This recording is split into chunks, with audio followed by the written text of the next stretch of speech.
Hai guys, welcome back to S2In Official YouTube channel. Nah guys, di video kali ini aku mau tutorial membuat hiasan-hiasan rumah lagi guys. Nah kali ini aku mau membuat dari botol sirup bekas. Nah kan banyak tuh biasanya di rumah yang udah gak kepake gitu. Nah untuk kalian yang pengen tahu gimana caranya, stay tune terus ya.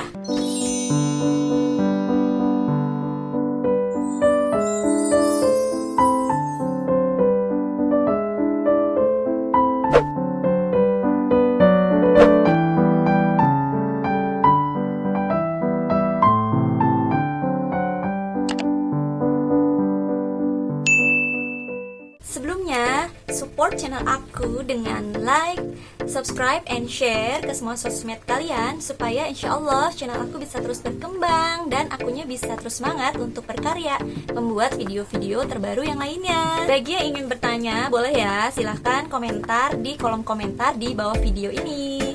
Nah, tanpa berlama-lama lagi, kita simak aja langsung ke cara buat tutorialnya. Yuk, check it out!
Nah, jadi kayak gitu aja cara buatnya guys. Gampang kan? Semoga videonya bermanfaat dan bisa dipraktekkan juga. Sekian dulu video aku kali ini guys. See you on next my video. Thank you, bye bye.